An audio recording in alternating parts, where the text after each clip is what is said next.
right, and we are live. Today, we have a very special guest who is a trailblazer in women's health and fitness. She brings humor, science, and no-nonsense wisdom to a topic that's long been ignored, menopause.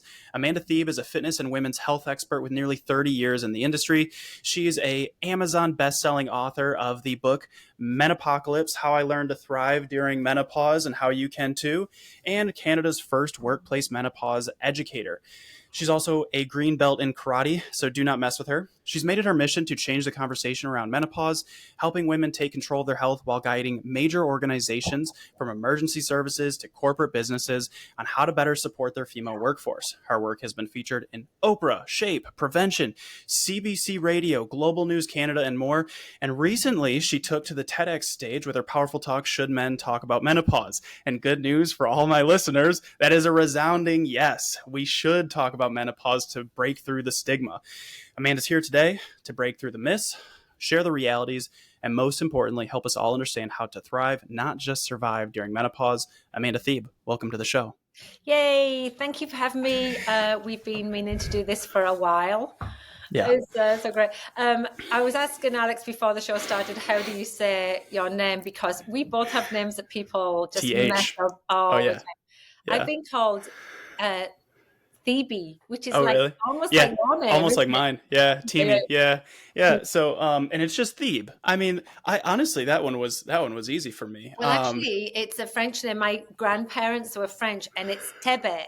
It's but when my dad was growing up, and he's from the south of England, they would be like, "Hello, Mrs. Tibby." And they'd be like, "Tibby?" He's like, "Fuck that. Let's just say Thebe the way it's written." And so it's sort of makes it easy. He changed the pronunciation. So I love that. Yeah, why not? Why not change your future? So okay, this isn't one of the questions I had written down, but so you're originally from England. And then you went to, and correct me if I'm wrong, but you're originally from England, is that right? What gave it away? I don't know. I have no idea. I couldn't tell you. There's no hints here. Yeah, the northeast of England, yeah. And then you moved to Canada. And that was, what age did you move to Canada? So I am from the northeast of England, a really small town up there, industrial town. And I met my now husband when I was in the UK. And we then moved to Boston. We were there for 2 years while he did his MBA. And I was like 28. So that's why I've got the strong accent, because I was already too old, when I left. Although when I go home, everyone's like, "You sound so Canadian." Okay, fine. And so we were in Boston for 2 years. We had our first son there, a little bit of a surprise. And then we moved to Canada, and we've basically been in Canada now 20 something years. I am Canadian. But in between that, we also moved to Texas for 4 years as well. Oh, really? Why Texas? During the first Trump administration, because I just wanted to see how real Americans live. No, Yeah. And what'd you get? What kind of takeaways did you get from those 4 years? Well, can I be honest? Please. It's not what you're going to, I am very honest, obviously, but it's not what you're going to expect. We moved there with my husband's job. He was running a bank, a Canadian bank in the US, and we just located there to do it. And I lived in a bubble, and it was a beautiful bubble because I was in Houston, which is sort of purple, it's leaning, and I had a big house that cost me like $3, and then I know, and then there was a Trader Joe's on the corner. I had a really good school for my boys, and my local gym was owned by someone called Mattress Mac, who is his wife actually, who's very famous in Texas. He's like this sort of like the good guy there. Like he's always rescuing people and stuff. And the gym there had an outdoor pool, and it had giraffes, it had monkeys, it had a my gosh. It was nuts. The Rockets used to train there. Like, it was just like no place on earth, and it cost us like, it was cheap as chips for the whole family to go. And so I had like a good life there. But by the time I was due to come back, it was 2021.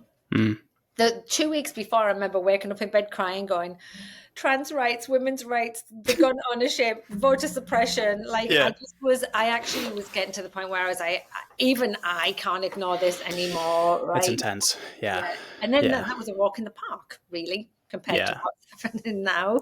Right. Yeah. And now it's like that on steroids. Now that is even more intense than ever before, which is worrying, living here. It's definitely worrying. So yeah, if you have any ties to England that you could get my wife and I over there, Canada, whatever, just let me know. Alex, I got a spare bedroom here in Toronto. Oh, It's a pretty sweet perfect. little room. So We'll be there. Yeah, we'll be anytime you there. want to escape and just get cold in the winter. Well, you're in Michigan. We're cold. Yeah, we're used to it. Yeah. All right, let's talk about menopause. It's something that, look, I'm a man. I was born this way. No way. I know, right? What gave it away? Is it the beer? Always Like, good what to is have it? clarification. Yeah. And so, everything that, I'm going to say in this conversation, I do want my listeners to know that I have the utmost sympathy, but I don't have the empathy, because I won't be able to go through this lived experience that women will have to go through, And so, anything that I say, please try not to judge me too harshly. But first, let's talk about what menopause is. So for many listeners, menopause can be kind of vague and maybe even intimidating concept, because it is starting to come, I think, a little bit more popular in terms of being talked about. But I still think sometimes there is that shadow of fear around it. So could you explain in simple terms what menopause is, kind of covering some of the key biological changes and what women might expect during this transition? Okay, I would definitely will. I would like to just clarify what you've said, though, because I do think you are empathetic and compassionate. I appreciate And it. actually, I think that that's something we can expect from our allies in this conversation. I'm very much about, as you said at the beginning, bringing men into the conversation. And I know lots of people push back on that, and I don't, because I think we need more people talking about it. And so I think you do come at it with empathy and compassion, but also with the caveat that you will never live this experience, but you're here to learn. And wow, that's amazing. That's how we connected, actually, if you remember. Yeah. Oh, I do. Yeah. No, I mean, this is a trophy. And so for those who aren't on the video right now, Amanda sent me a signed copy of her book. About a year ago, we met because I debunked some menopause misinformation in the space. It was a whole thing. And she wrote, "Alex, thank you for being a strong menopause ally, Amanda." I swear to God, I showed this to every person that I knew. Like, it has been sitting high up on my bookshelf. Loved the book, but was just like over the moon at seeing that. So anyway, well, thank you for the shameless promotion. I won't object to that. But let's get to the question: what's menopause? And I came and let's caveat this by saying I'm not a doctor and I don't even play one on TV, but I am a woman that's been through menopause and have been in the fitness space for 35 years now, like a long time. And when I'm 50, coming up to be 55, and when I was 42, started to feel unwell, and then sort of got lost in the medical system, spinning my wheels, came out the other side with lots of questions and reached out to the experts that sort of helped me sort of be this menopause advocate, educator that I am. So I never cross any medical lines. And I think as trainers, it's really important to know our scope of practice. Oh, yeah. I can translate the complicated position statements and the science to humanize it. And I think that's what actually both you and I do quite well, right? So I think that that's the position I come from. And so in the words of the Menopause Society, what is menopause? We have 3 stages: perimenopause, menopause, postmenopause. Perimenopause, in medical terms, is called the menopause transition. It's the time leading up to menopause where your reproductive hormones start to decline. The main players in this are progesterone and estrogen. Testosterone is also a female hormone, but that declines with age, not particularly through menopause, but it just sort of seems to happen at the same time as well. It's sort of all big finale at the end. And what we see is that progesterone sort of falls in almost like a slide manner, and it's like it starts sort of fairly high and then it drops quite precipitously. Estrogen does this sort of whack-a-mole, like roller coaster to type thing. And so women are presented usually during this 8 to 10 year of perimenopause with this like unknown variable of changing hormones, and symptoms can present themselves that don't make a ton of sense, and that can completely disrupt their lives. And what's happening is the body is just going through this transition to lead them to the time of menopause when they haven't had a menstrual cycle for 12 months. It's a retrospective. You would like look back at that. I think one of the main things to talk about with perimenopause, though, is that there are sort of classified 34 symptoms. If you speak to women, they'll say, yeah, no, there's like 50, whatever. A lot of symptoms. But estrogen receptors and progesterone to some extent are all over the body. And so because of that, symptoms impact our whole body. So things that you wouldn't expect, like depression, anxiety, insomnia, are real symptoms that a lot of women experience. Chronic fatigue, muscle pain, joint pain, heart palpitations, genital urinary symptoms of menopause. Everything below the belt just decides to dry up and shrivel up and stop working. And it's just like, nobody told me about that. So these symptoms are sort of a little bit like unpredictable, but there's treatment options available, and there's lifestyle interventions that women can sort of adopt to just support themselves through this transition. Menopause happens and we have a big party and we have fireworks and it's woohoo, it's menopause. Not. We just simply can say when we haven't had a period for 12 months, it's a retrospective and we are therefore menopausal. So anything then after that time is considered postmenopausal, or we could just say menopausal. And you're in that state then with these new low levels of reproductive hormones, estrogen and progesterone, that are a very low level that the body can actually live with well, healthily. Some women continue to take hormone therapy if needed, and that's a choice they get to make. But with the correct lifestyle interventions, your body can be strong and healthy until the day you die. And so what's really interesting to me is when I say to women, you're going to be in some type of a menopausal state for most of your adult life. Yeah. Because perimenopause can start in our late 30s, early 40s, and the average age a woman dies in North America is 81.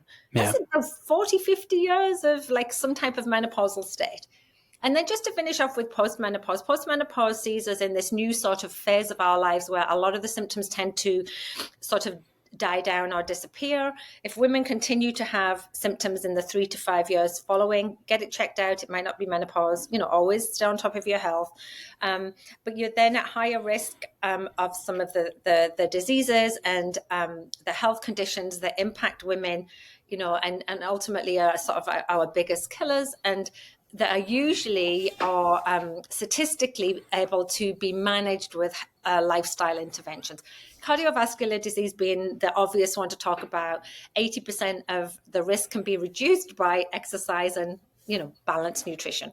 Stress, sleep, the whole shebang, all that good stuff. Yeah. And so that's essentially like menopause. And I think the problem is just to touch on the fact that you said, it's sort of, there's still stigma there and there's still a bit of shame, but there's also, the lack of conversation that happened from our grandmothers, our aunts, our mothers, and et cetera, which I think is changing. I think I do too.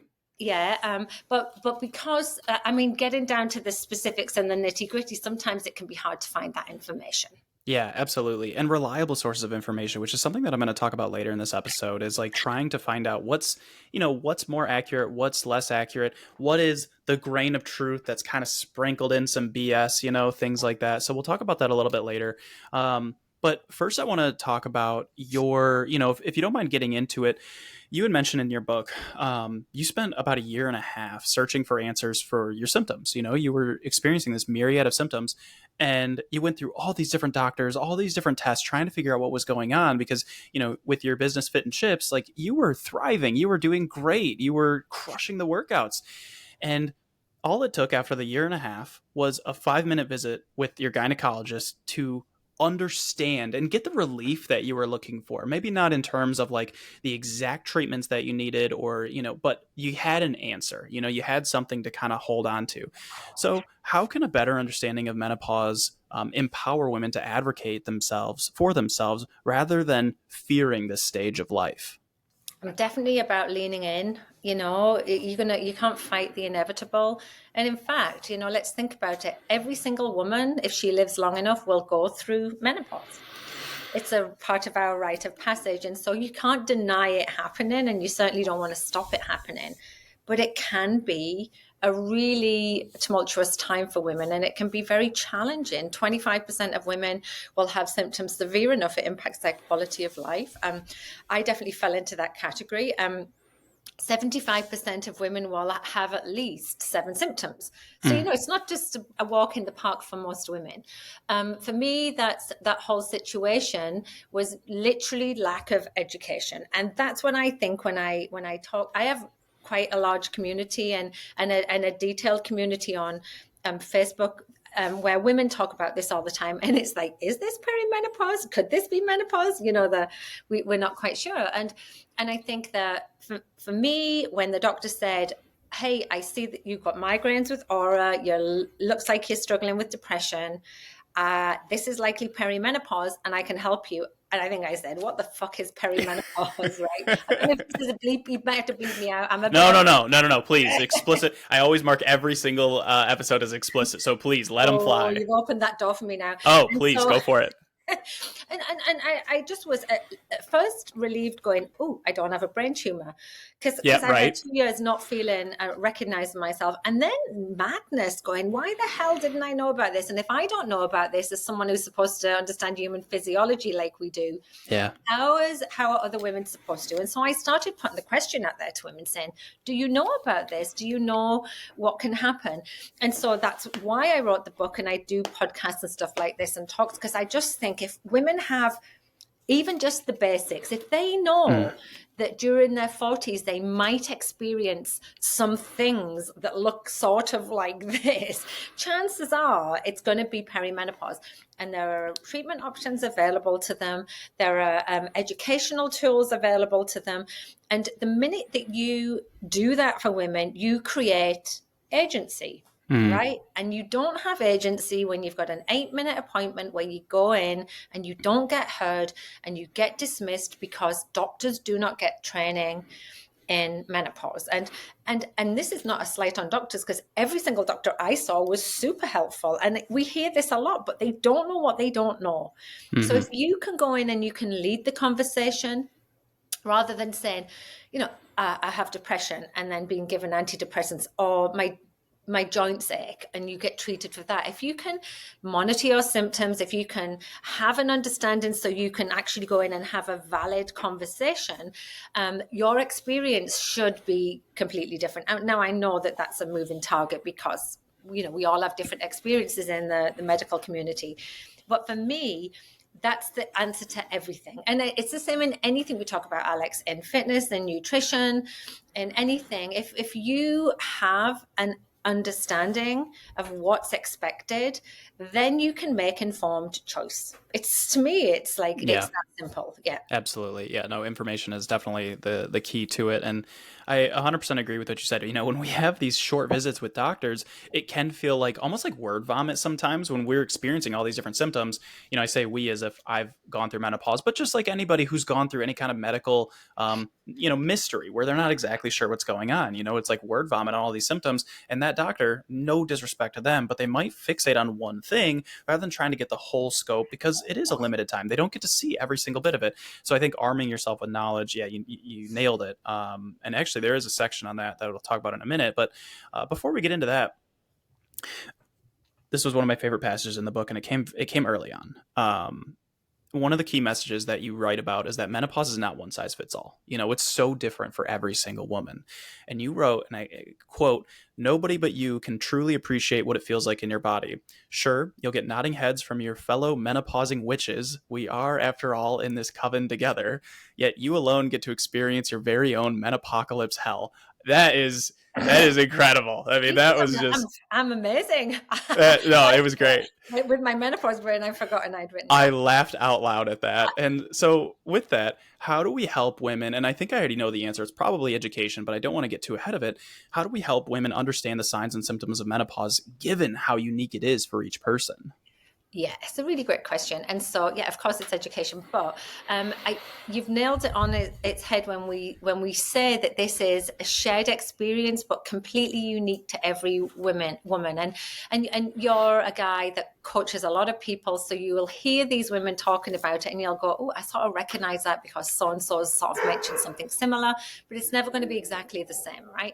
And so, a lot of the menopause societies have information leaflets that you can sort of like print off and recognize, so to sort of identify if this could be perimenopause. A decent doctor's appointment would also rule out other things, but not everybody has access to a doctor these days either, which is crazy. Most women go through 4 to 6 appointments before they get heard. Man. They're fighting a little bit of a losing battle.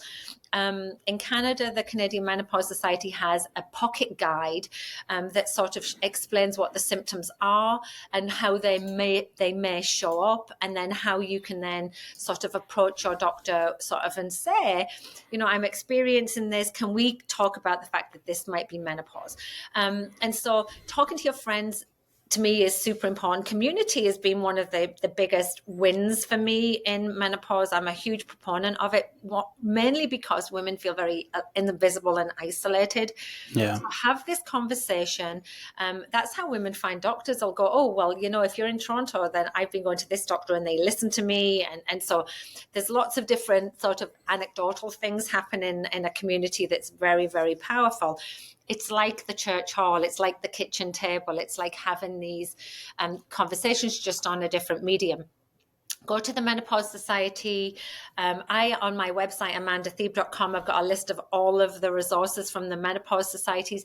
I just think if women want to just know a bit more, print these off, highlight things that they recognize. There's also menopause trackers out there. Where you can go and like for a month just record, and so you get a high level picture, so you can just say it's not just one thing. Right. Because when we go to advocate for ourselves, you talk about the thing that's most pressing in your mind. Yeah. And you forget about all of the other small things, right? But it's a sum total of everything that's happening. The body isn't siloed, it works in a big connective way. And the fact that we have estrogen receptors all over the body means that we have to look at women as a full entity and not just as one or two symptoms. I am a firm believer that if menopause or periods happen to men,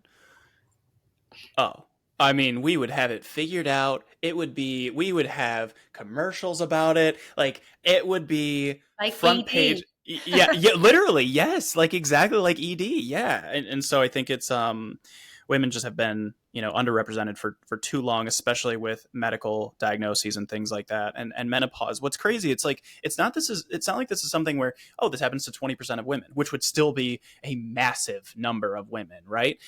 It's something that happens to basically 100% of women. I say basically for the people who don't, but make I it that think in long. our minds, we maybe don't think that way, right? Yeah. Yeah. We all go through puberty, so we'll all go through menopause. It's the same type of thing. And so to me, the conversation should be starting in school. I'm actually doing a lot of workplace talks, as you know, and I have one coming up in 2 weeks in a school. That's awesome. And we're talking, because it's missing from the textbooks. We fall off the reproductive cliff. We have like puberty and we have pregnancies that not everybody will experience. And then no one cares, right? Yeah. We stop having babies, so who cares? And I think even just a paragraph.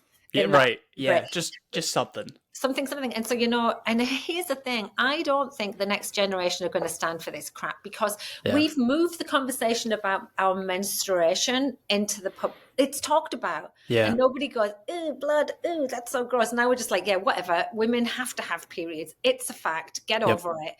And so I think that that's what's happening with menopause, right? And it sort of was something that was a bit like mysterious and, what exactly happens? And now it's like, no. This is what happens, and we're going to talk about it. Gen X women are doing that, and the next set of women coming up are just going to keep carrying that along. That's what I think with this. And I think that whereas menopause used to be a word that was a bit like menopause, don't say it out loud. And I think I say that in my TEDx video. It's just a word, for fuck's sake. Yeah, right. Yourself, Yeah, it's not like, for my Harry Potter fans out there, it's not like Voldemort where we can't really say it. We have to beat around the bush. We can definitely say it. We can definitely talk about it. Right. So One of the things that you mentioned that has been really helpful is community. And I think one thing that can help with community is just like bringing up symptoms. Here's what I'm experiencing. Could this be menopause? And so, in your book, you wrote there are over 30 symptoms associated with menopause, some common, some pretty unexpected. And so before I ask my next question, I want to highlight a few. I'm going to clear my throat here because this is going to be a moment of me talking. Irregular periods, incontinence, depression, vaginal dryness, hot flashes, sleep problems, mood changes, weight gain, memory loss, night sweats, migraines, anxiety, loss of sex drive, or the opposite. And then less common symptoms may include tinnitus or tinnitus, depending on your pronunciation, worsening allergies, pins and needles, palpitations, burning tongue, bleeding gums, breast pain, hair loss, and even something called formication, which sounds terrifying, but it is just the feeling of ants crawling on your skin. With this massive range of symptoms, I know you advocate for symptom tracking. You mentioned that there's apps out there that do it. How can women effectively track what's happening in their bodies, and what patterns should they be looking for? Yeah, and that's a great question. By the way, I wish it was fornication. It's definitely formication. Well, like I said, there's a bunch of trackers out there. Like, I'm not even going to mention them all because if you literally put in menopause tracker, a ton of them will come up. There's also something called the MQ6, which is a quick question and answer, and it just identifies if you've got the 6 sort of main categories, and it will identify if you're in sort of perimenopause, menopause too. So there's trackers out there. What I would say is just because of the fluctuating nature of estrogen, and remember, it's not just fluctuating like in your menstrual cycle, it's also fluctuating and declining. Mm-hmm. It might mean that you might be struggling with one symptom here, but then maybe a year down the road, you've just got other symptoms that you'd never experienced before. It is somewhat of a moving target. And so for me, if you can even just like record even how you're feeling, I'm definitely a 1 out of 10 person. Like, what am I functioning at today? Because chronic fatigue, low energy, low self-esteem, all sort of end up falling into this pattern. When you don't recognize yourself and you're feeling symptomatic, you end up having these, psychological symptoms too. And so I just would recommend that you track something for, say, a month, maybe 6 weeks, and then high level look at this and go, you know what? I had migraines out of the 40 days, 25 days. That's worth having a conversation about. I had incontinence every single time I laughed, every single time I went for a run.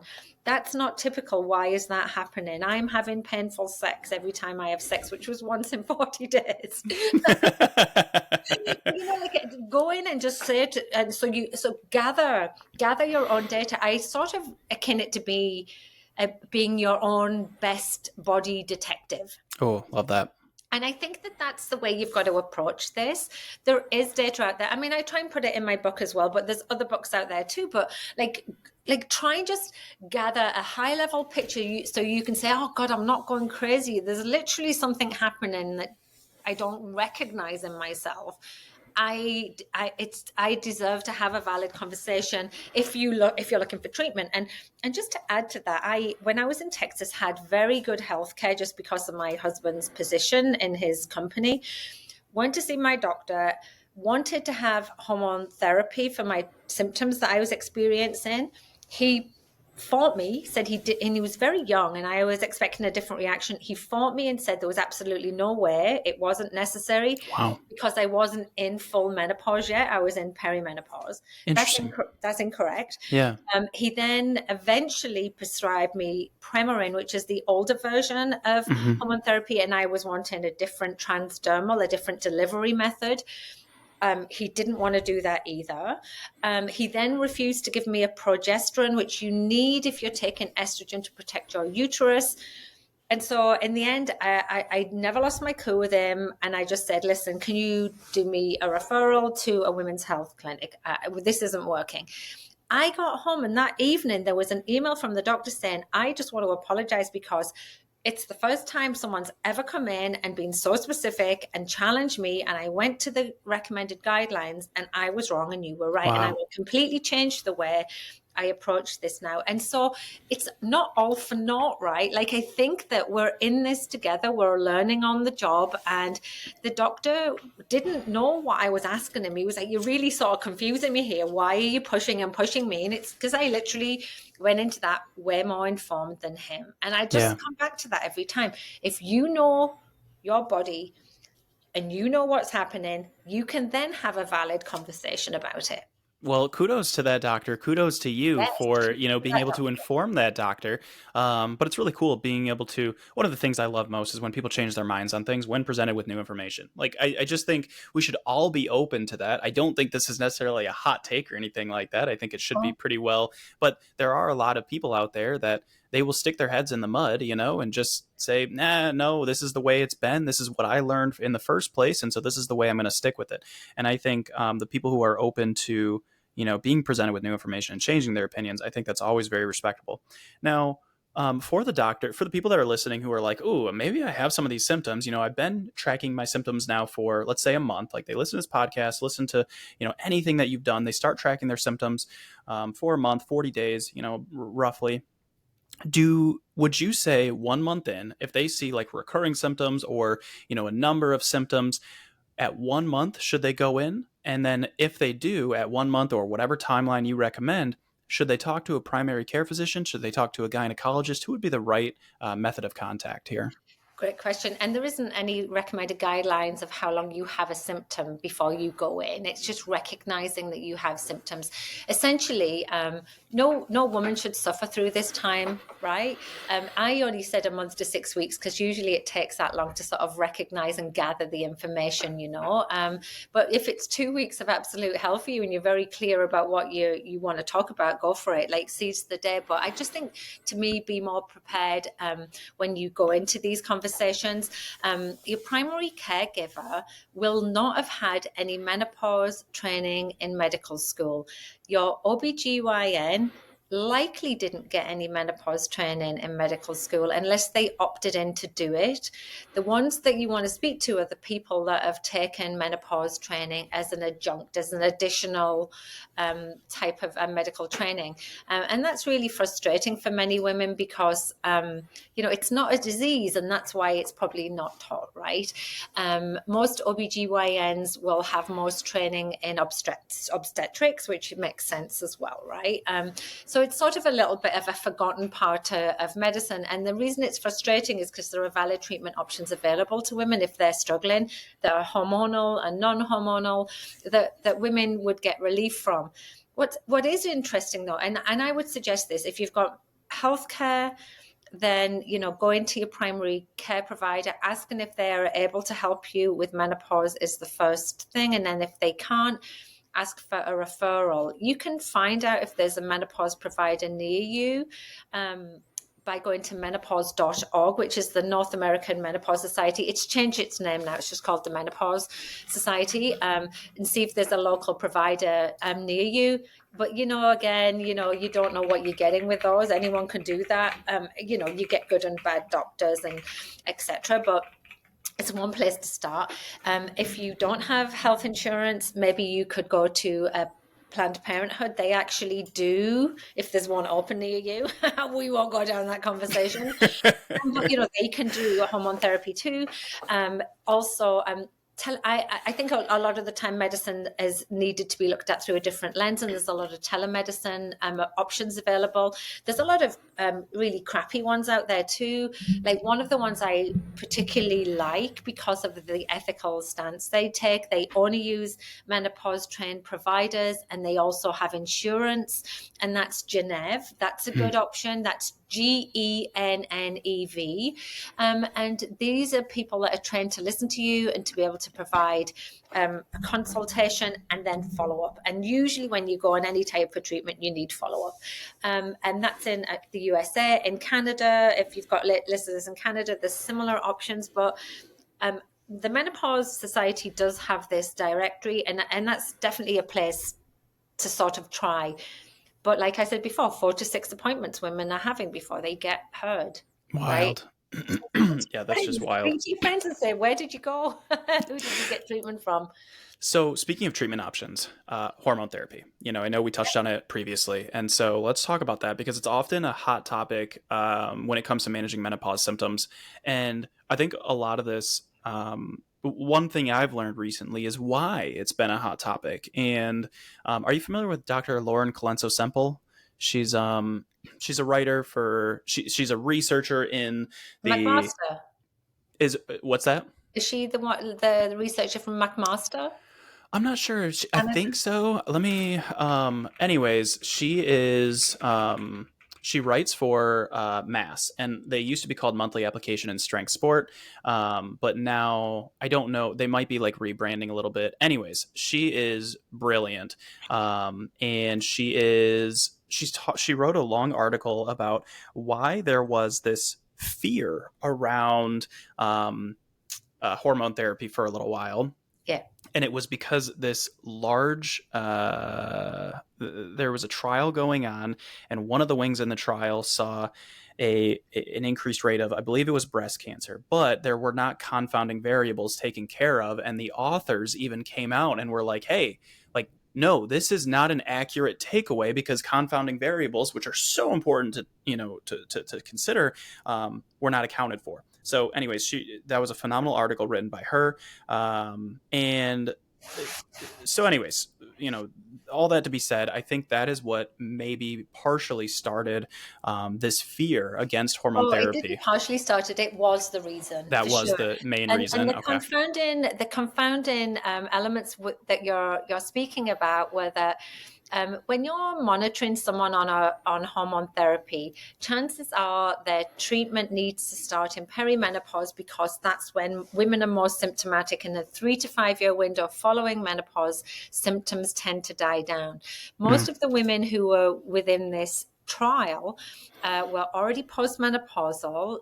They had other underlying health issues, either obesity, cardiovascular disease, that had stroke. Like they literally weren't the right model to be looking at. And essentially these women were already higher risk for breast cancer. If you're a woman and you're getting older, chances are you're a higher risk for breast cancer, right? That's sort of the statistics, right? Yeah. But what made it worse is that, they stopped the trial, or they looked at the trial and were like, oh, holy shit, these women are taking an oral and older type of hormone therapy. There's nothing, people still take that therapy, but that was the only one that was within the trial. Okay. And we need to stop it because we've seen these higher risk of breast cancer and other diseases.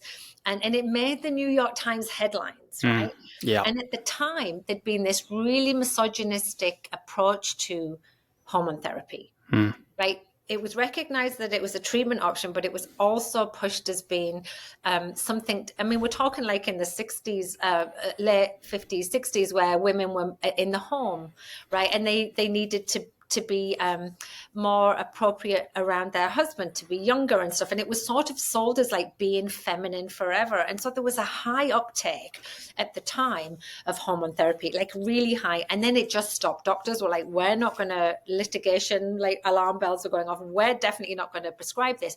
So all these women that were getting relief from hormone therapies had to stop taking it and didn't get an option.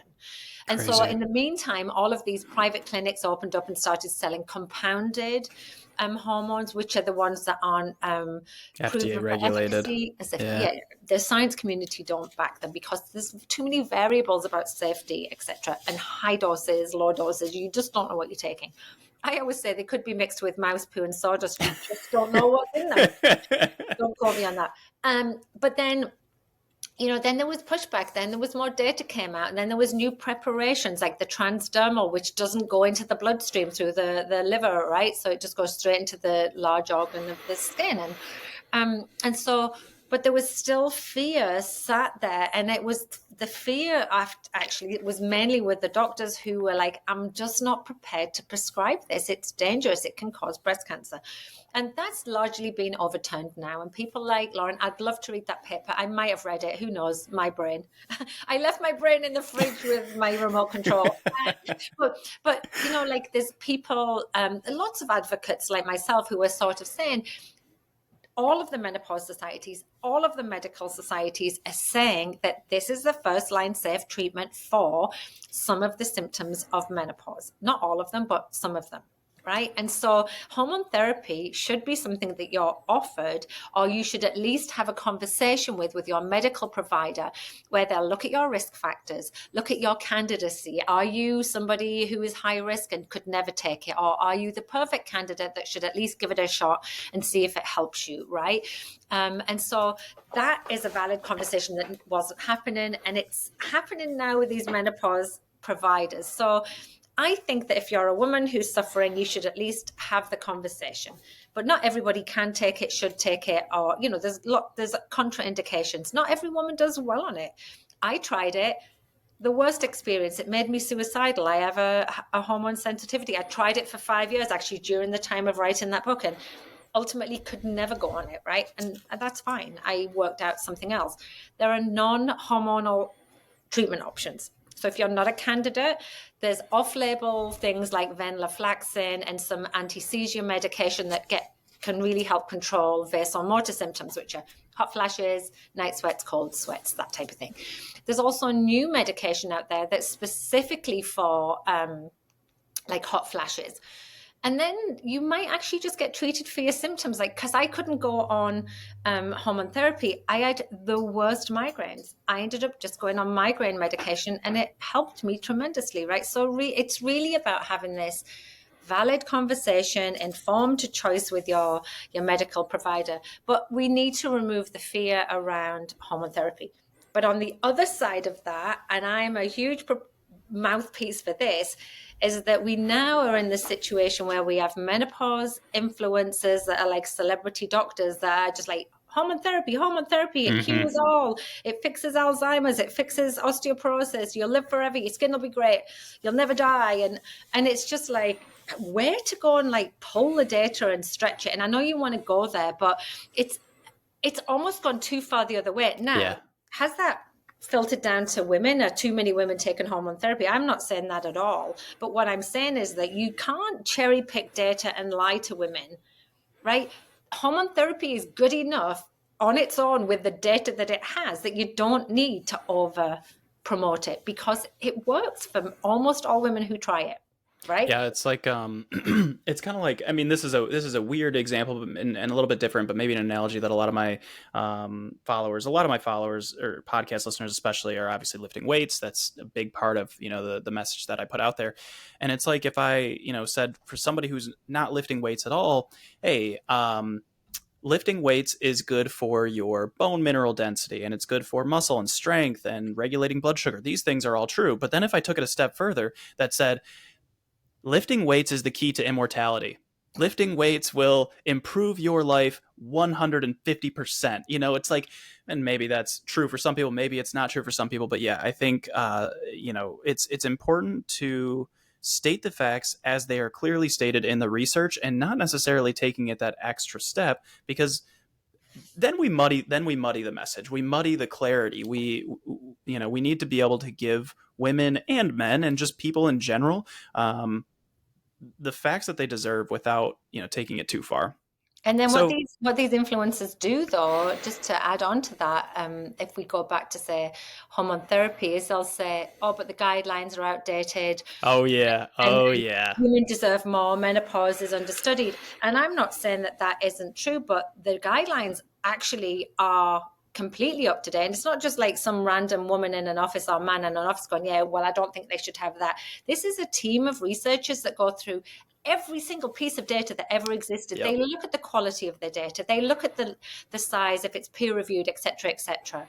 And the decision is made around that. And if we cannot say it does something, like if we cannot say that hormone therapy prevents Alzheimer's, we just cannot say that. But that doesn't matter. That's what we hear in these fear-based sound bites on social media, and it drives me nuts. Yeah, it's super, super frustrating for me too, because it's people with not just, you know, 10,000, 50,000 followers. These are people with millions of followers and very, very intense followers who believe that what these people or this person or whoever it is, you and I both know who we're talking about, at least one of them. And so, yeah, it is frustrating And to they see are that. intense, and it's almost cult-like in that you Yes. cannot question a person No. of authority. Yes, you can. Yeah. Of course you can.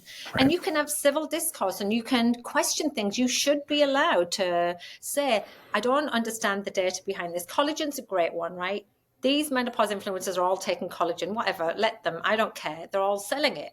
That pisses me off, Yeah. right? But the data isn't great on collagen. It's mixed. It's Yeah. mixed. A Yeah. lot of it's being funded by collagen companies. Right.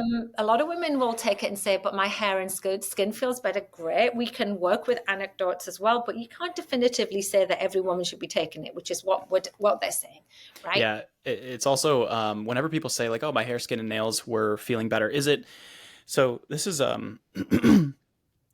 where I see this in the research is very commonly with people who are vegetarian or vegan. Sometimes they have better health outcomes, but we have to look at the confounding variables. Is it because a vegetarian or vegan diet is inherently better? No, not necessarily. One pro is that they are typically higher in fiber, which is great for us, but they are typically health-seeking individuals. So they're doing a lot of the right things. Like they are, maybe they are exercising more, maybe they are just moving their body more. And so it's these confounding variables. So in the perspective of collagen, is it the collagen, or did you start eating better overall when you started supplementing with collagen? Did you start exercising? Did you start managing your stress? There's a lot of things that could go on here. Do you have a lot of money?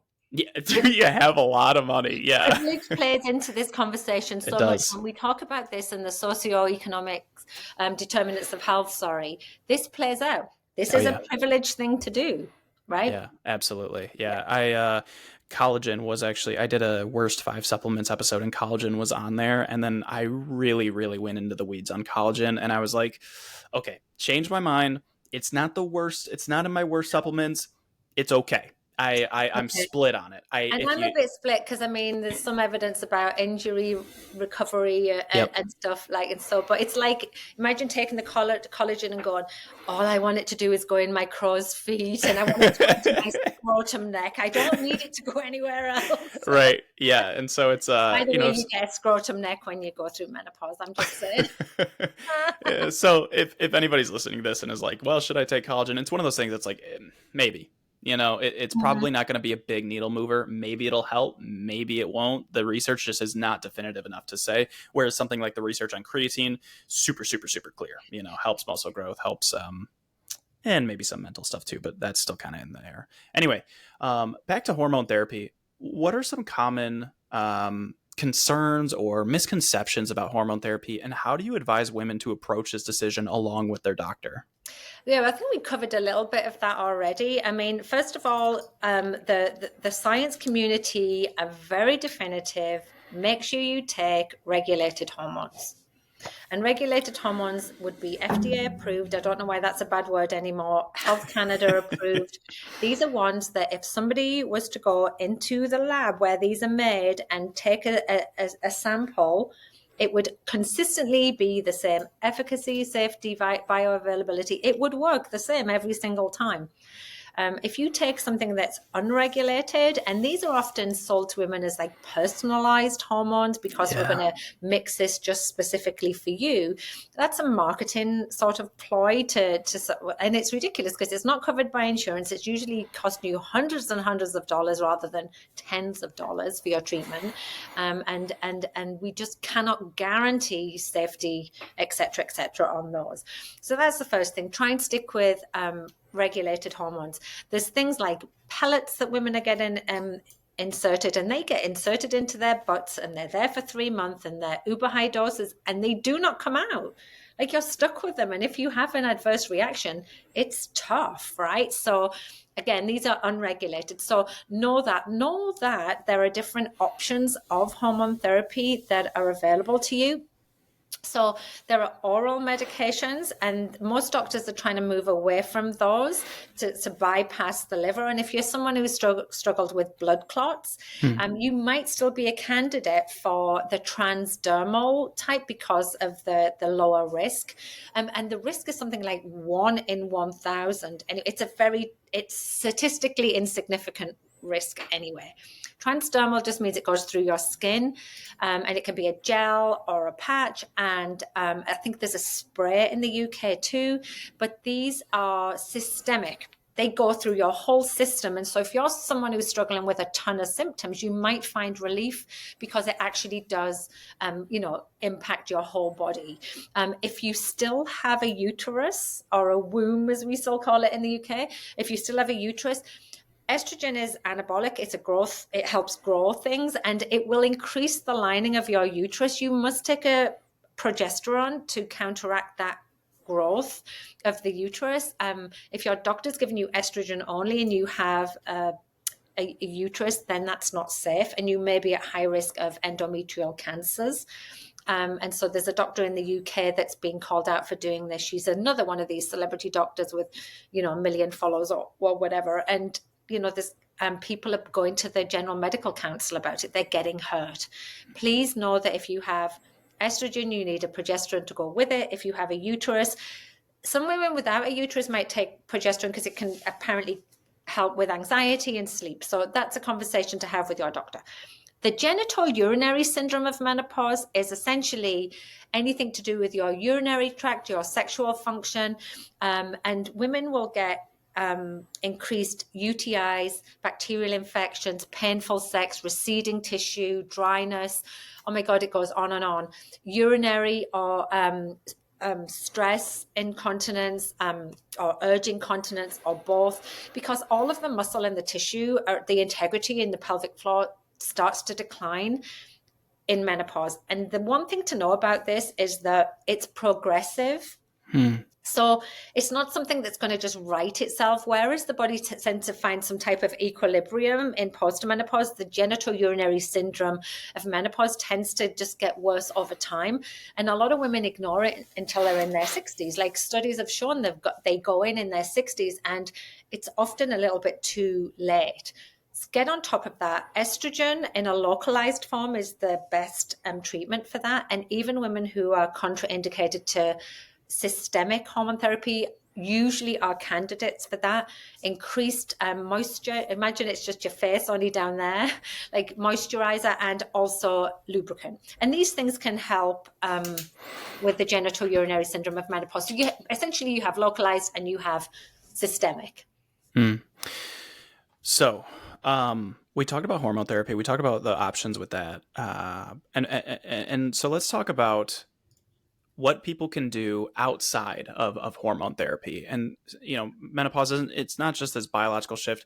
It impacts nearly every aspect of daily life. So drawing from your experience as a coach with your business, Fit and Chips, love the name, by the way, what practical lifestyle changes or wellness strategies do you recommend to help women navigate this transition with, more confidence, more ease, more agency over their own, decisions and the actions that they take?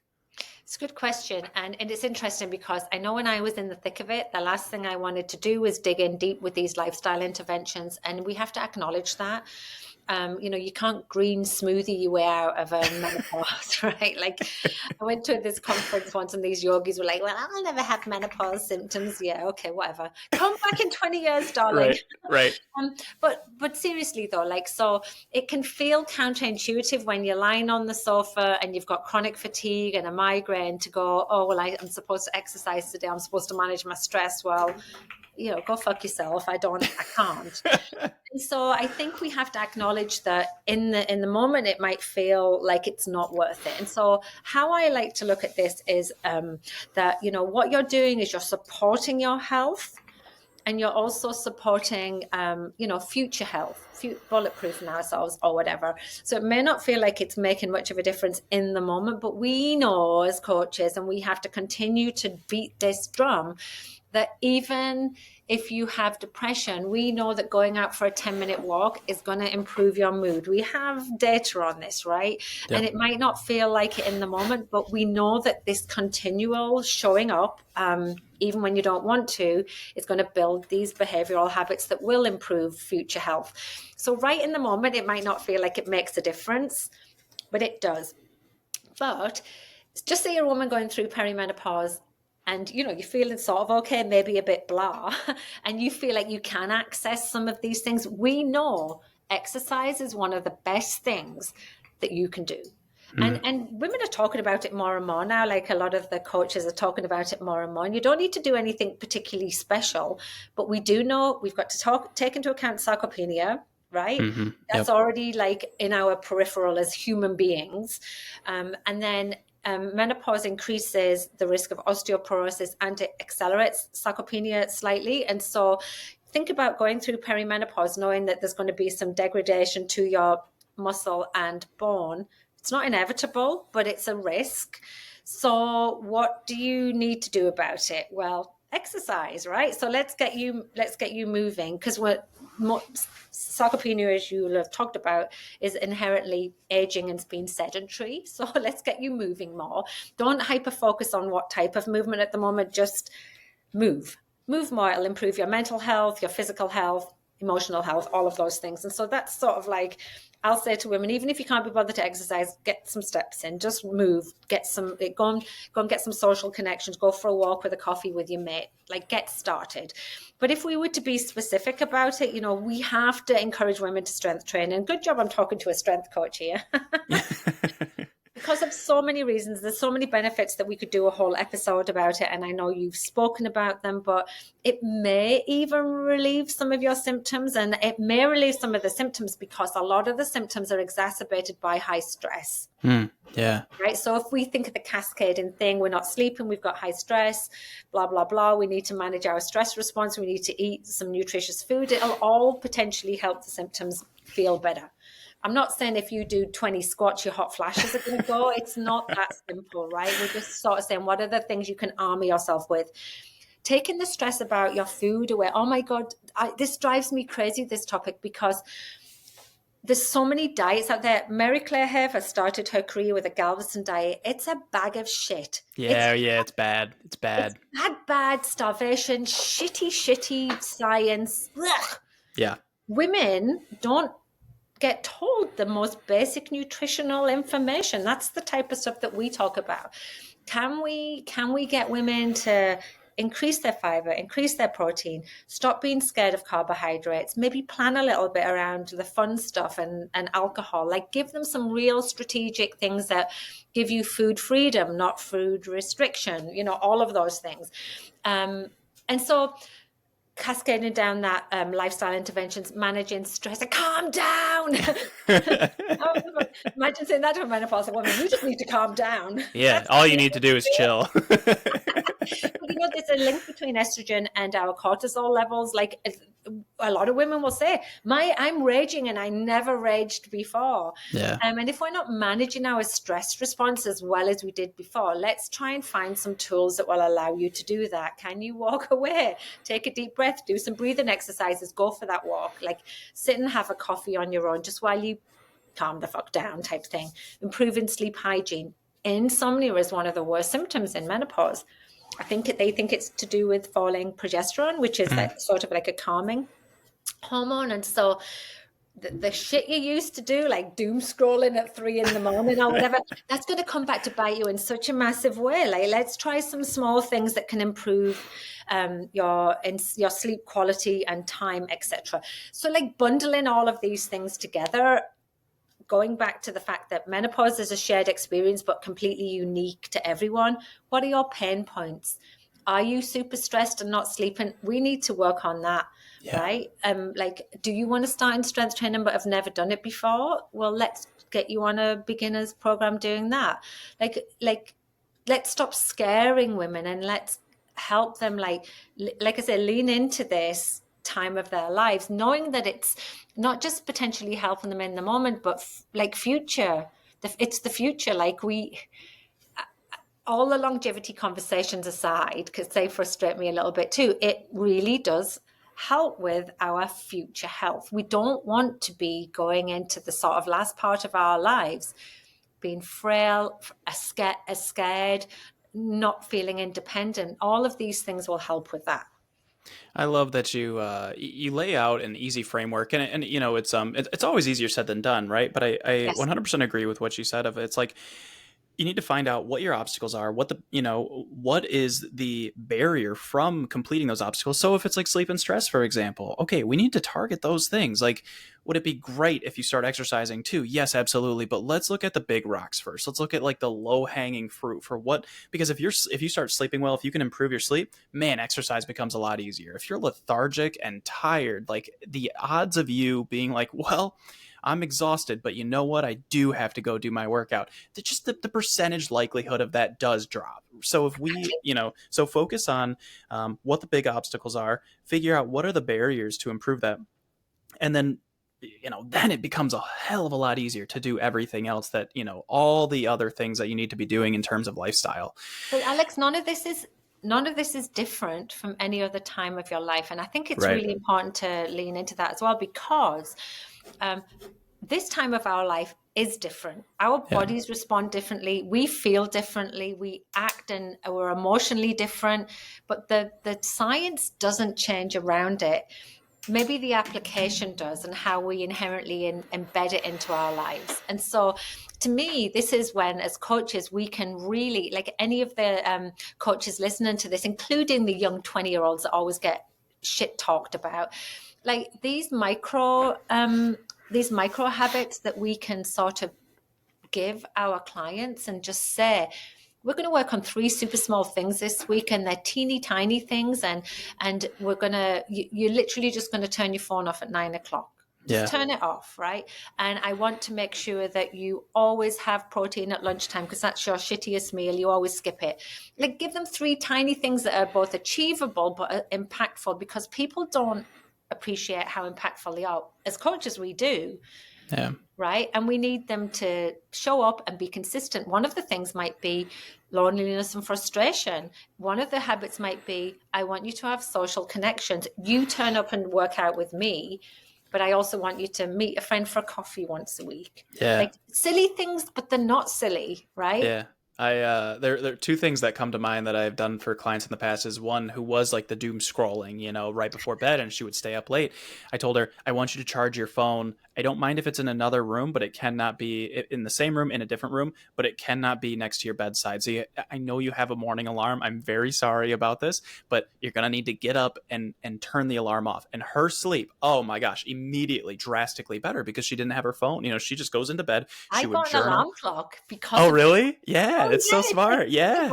I got one of those because I really struggle with seasonal depression. You probably have a few clients with that in Michigan. Oh, yeah. I have a sunrise alarm. Oh, we have that too. Yeah, but it's like waves, and it makes me fall back to sleep. we have one of those fancy bed things, and so we now get I don't really use an alarm. You can get them in your bed. We have a bed like cooling. It's called the 8 Sleep. It's super expensive. It's great, but right. It was a splurge purchase for sure. But it warms up, or it can cool, but it warms us up to wake up. And so it's like we wake up to just like a bed. I swear I've woken up to dreams of just like a sun upon me, and then I wake up. Yeah, it's the most peaceful wake up. It's great. And then the other one was the other habit. Oh shoot, what was the other habit that I was thinking of? I don't remember anymore. Either way, this is what I do to people. I'm like Tommy Tangent. I have you all over the place.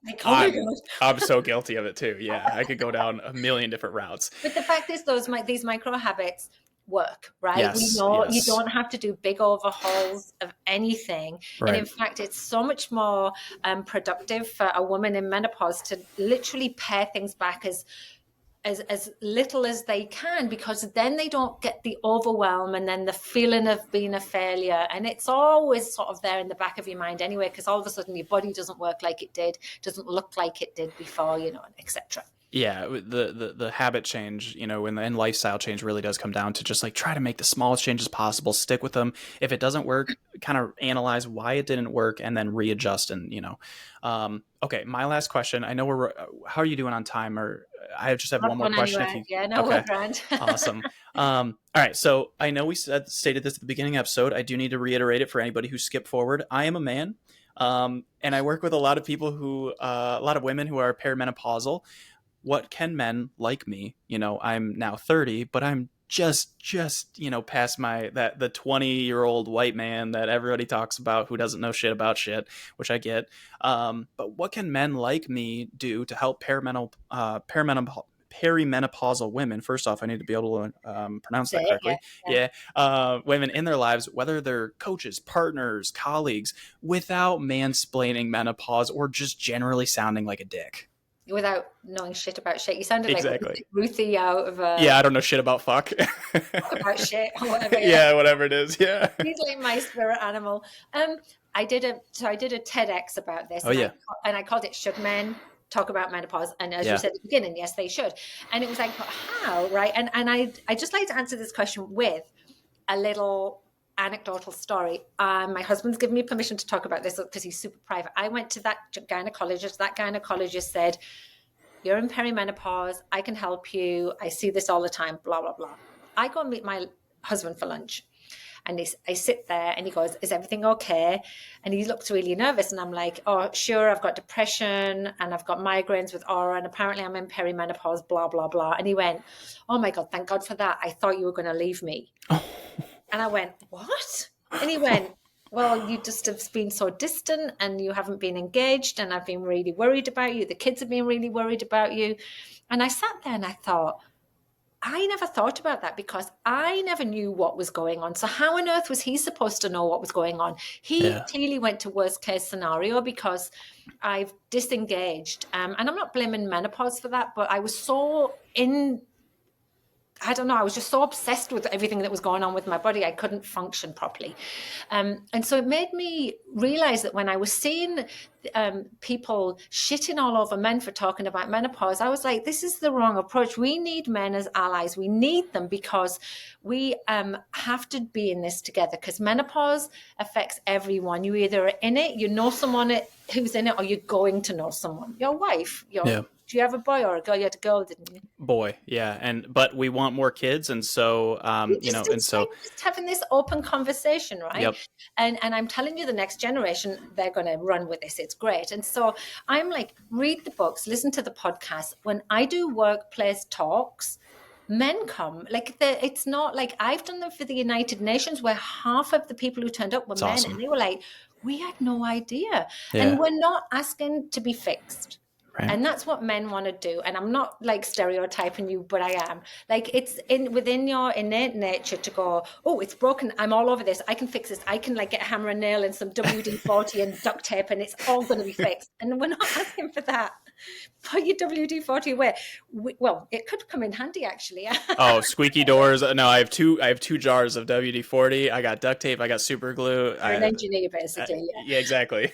And so, but we're asking for support. And so what that created in my marriage and in my family was open dialogue. It meant that it was a conversation that wasn't going to be like, we're afraid to have. And for example, when I've done these workplace talks or I've been on podcasts that are male-centric, they've gone home to their partners, daughters, mothers, aunties and said, I just heard about menopause today. I had no idea. Like, it's amazing. And then if you come across a client or a colleague that's struggling, you can hand on heart go, listen, I'll never go through this, but I understand a little bit about it. Have you got any help of this? Have you read any resources? Like, you can have a compassionate conversation, and boy, does that make a difference, because isolation and loneliness are actually some of the worst things that a woman experiences. And even my two boys, who we spoke about before the podcast started, 21 and 17, big, giant boys, they know what it is, whether they want to or not, because now it's just another word. Yeah. And actually, in fact, when I wrote the book, it was on the table and Alex showed you a picture and I had like my guns out and I'm like, menopause, we can take it on. Yeah. And his friend came in and went, oh, you wrote a book? And it looks like a fitness book. And he opened it up and it was like, so sex has been a bit of a sandpaper moment. It was talking about my dry vagina and how sex is painful. And he closed the book and he went, looks like your mum's having a few problems in the bedroom. My friend was like, I had two friends. Now I only have one. It's so good. It's a whatever moment. But like, my point is that like, some of these things are personal, and I'm not expecting people to go down to the level I did, right? I considered this data I wanted to share so women realized, right? But you can have high level global conversations about menopause, acknowledging that it can be challenging, acknowledging that it can be isolating, and making it communal, right? And that's all we need with our allyship. I love that. All right, that is. I don't want to take up any more of your time. I have been so grateful to have you on the podcast. This has been wonderful. I've been wanting to have you on the podcast for a long time, and then we had a baby, and it's just like, oh man, things get a little crazy there for a second. Isn't it like when people say to you, nothing will give you the experience of having a child. It changes your life. Oh yeah. As soon as you have that baby, you forgot what your life was completely. All of those 30 years, gone. Yeah, no, gone. It's that relationship with your wife prior to that. You actually had that? No. Yeah, it was so easy back then. You know, and it's still easy. I will say we are very much in love, and like we feel like there's a million good things I could say about her, about our relationship, about us, about the life that we have, and how grateful that we both are for we're so lucky. We're so lucky for everything that we have. But anyway, all right. Thank you again.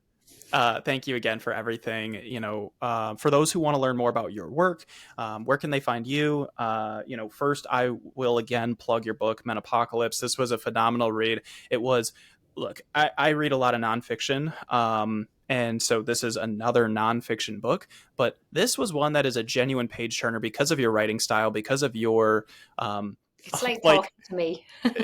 Yes, it is. And it's like when you talk about menopause witches and we're all in the same coven and you're just throwing out like, did you learn any new words? Like gobbledygook or whatever. I don't know. You know, I think I have a few friends that are in from the UK, and so it's like a lot of this. I almost just, I don't know. I think I just kind of knew it already. You know, a lot of the same words. There were some swear word combinations that may have been new to me, not that are coming to mind right now, but there are definitely some that I was like, that's creative. That's pretty good. So combos in there. Yeah. Yes. Yeah. And so anyways. But the book obviously is available. It's now 3 years old, and I'm due to write another one. I'd like to write about post-menopause actually, because I feel as though now what, like a post-menopocalypse book maybe. And then you know, everything's on my website, amandathebe.com, and it leads you to Instagram, which is probably my most like yours active social media, I would suspect. Yeah. All right. So I will have the links for her website, for her Instagram, for her book. It'll be I'll throw an Amazon link on there. That'll probably be the easiest way for people to buy it. And so I'll throw all the links in the show notes. So please go check out her book, check out her website, check out her Instagram, and give her a follow if you haven't already. Last thing, is there any upcoming project you'd like to give our listeners a sneak peek at? I know you have your co-founder of Naya, and then post Menopocalypse maybe. I think that's something I'd definitely like to dig into this year as writing another book. So yeah, and just to continue to support women through this in whatever platform. Like next week, I'm going to an Indigenous 2-day event, and I'm the only like non-Indigenous person there. That's and it awesome. makes me happy that touching other communities like immigrants, sex workers, Indigenous, anyone that's really not getting help now. I'm sort of hoping to get involved in that too. That's so cool. All right. Well, thank you so much, Amanda, for your time, and we will leave it there. Thanks, everybody, for listening, and take care.